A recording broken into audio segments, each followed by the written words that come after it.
जय माता दी। मैं हूँ हेमा भारती और आप देख रहे हैं मेरा चैनल माँ हेमा चैनल। तो फ्रेंड्स, एक और नई वीडियो में बहुत बहुत स्वागत है आप सबका। उम्मीद करती हूँ कि आप सब स्वस्थ होंगे, मस्त होंगे और जहाँ कहीं भी होंगे बहुत खुश होंगे। और हमेशा की तरह माता रानी की कृपा से मैं भी बहुत खुश हूँ। तो चलिए फ्रेंड्स, इस वीडियो में जानते हैं कि आखिर राधा रानी को देख करके रुक्मणी जी क्यों बेहोश हो गई थी। चलिए, एक बहुत ही सुंदर मैं प्रसंग लेकर के आई हूँ। बहुत ही सुंदर ये चर्चा होने वाला है, क्योंकि मुझे मतलब रहा ही नहीं गया, लगा कि इसका एक तो वीडियो बनना ही चाहिए। देखिए, बहुत से सत्संग आप सुनते होंगे, जानते होंगे, लेकिन आज जो मैं बताने जा रही हूँ ना, बिल्कुल हट करके है। ये बहुत कम कथाओं में सुनने को मिलता है, और जहाँ पर राधा रानी और रुक्मणी जी की बात हो तो ऐसे ही मतलब जी जो है मचलने लगता है। राधा रानी एक तरफ और फिर रुक्मणी जी की बातें हों, और फिर रुक्मणी जी बेहोश क्यों हो गई ये जानेंगे इस वीडियो में। आपको अगर मेरा वीडियो अच्छा लगे तो लाइक शेयर कमेंट कर दीजिएगा। मेरे चैनल में नए हैं तो चैनल को सब्सक्राइब कर दीजिएगा, बेल आइकन प्रेस कर दीजिएगा, ताकि मेरे वीडियो के नए नोटिफिकेशन सबसे पहले आप तक पहुंचे। आप भी मेरे जैसे ही माता रानी के भक्त हैं तो मेरे कमेंट बॉक्स में जय माता दी लिखना ना भूलें। और चलिए शुरू करते हैं वीडियो। लेकिन वीडियो शुरू करने से पहले एक बात और, कि अगर आपको मेरे वीडियो में कोई त्रुटि गलती दिखाई दे तो मुझे क्षमा कर दीजिएगा। जो कुछ अच्छा ना लगे उसे छोड़ दीजिएगा, और जो अच्छा लगे उसे पकड़ लीजिएगा। तो चलिए शुरू करते हैं वीडियो और जानते हैं कि राधा रानी को देख करके आखिर रुक्मणी जी क्यों बेहोश हो गई थी। देखिए, जब द्वारका में आती हैं, वृंदावन को प्रकट कर दिए थे कृष्ण भगवान जी द्वारका में, तो पूरा वृंदावन जो है वो द्वारका में आ गया था। लेकिन जब पूरा वृंदावन जो है द्वारका आया था, जितना ब्रज मतलब पूरा ब्रज भूमि जो है वो श्री कृष्ण के पास आ गया था द्वारका में, तो राधा रानी भी आई थी। राधा रानी भी अपने कृष्ण से मिलने आती हैं, अपने अष्ट सखियों के साथ, गोपियों के साथ राधा रानी भी आती है।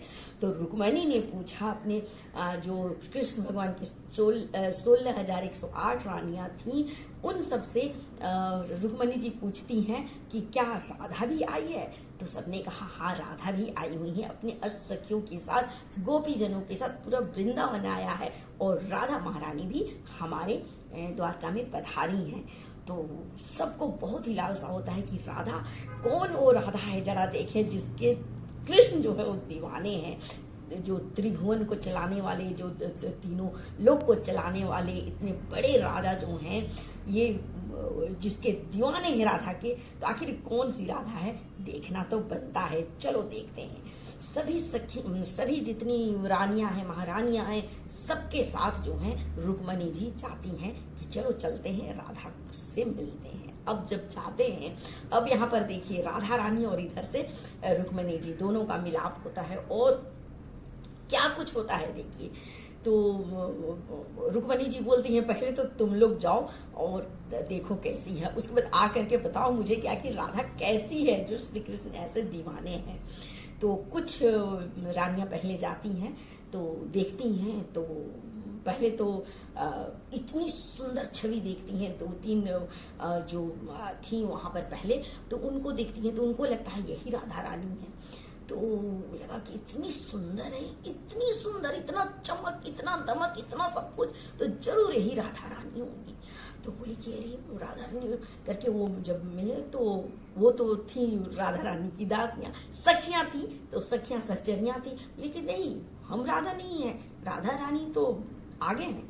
बोलते क्या, जो राधा रानी की जो सखियां इतनी खूबसूरत हैं, दासियां जो इतनी खूबसूरत हैं, तो उनकी सखियां और फिर राधा रानी, मतलब उनका तो एक ये बनता है ना, पूरा क्रम में रहती हैं। पहले उनका मतलब हजारों गोपियां जो हैं वो होती हैं, फिर जा करके उनकी दासियां होती हैं राधा यानी कि उनके फिर जाती हैं, तो फिर सखियां होती हैं, सखियां के बाद फिर राधा रानी होती हैं। राधा रानी ऐसे थोड़ी मिल जाती हैं, ना जाने कितने सखियों को पार करना पड़ता है गोपियों को, तब जा करके राधा रानी से मिलाप होता है। तो रानियों को क्या पता था कि इस तरह से राधा रानी आई है।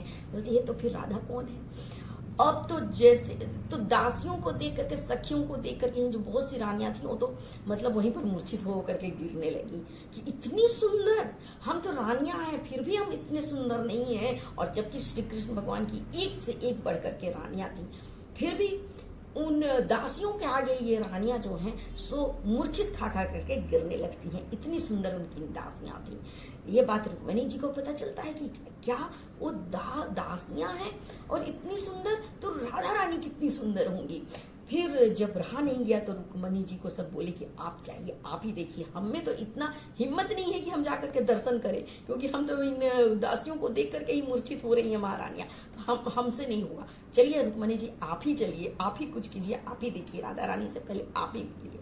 तो रुक्मिणी भी हिम्मत जुटाती है, बोलती है अच्छा ऐसी कैसी सुंदरता है जो सब मूर्छित होकर के गिर रही हैं, जब उनकी दासियां इतनी सुंदर हैं तो फिर राधा कितनी सुंदर होगी। फिर वो हिम्मत करके जाती हैं तो देखती हैं कि अरे बाप रे, जो सुंदरता देखती हैं दासियों की, तो रुक्मिणी जी खुद देखती रह जाती हैं। लक्ष्मी खुद, माता लक्ष्मी जो है उस सुंदरता को देखती रह जाती हैं। और फिर जब वो आगे बढ़ती हैं तो उनकी अष्ट सखियां विशाखा, ललिता जी, इन सबको तो देख करके वो देखती ही रह जाती हैं। फिर भी ये तो रुक्मिणी जी हैं, वो बहुत हिम्मत करती हैं, बोलती हैं मुझे राधा जी से मिलना है।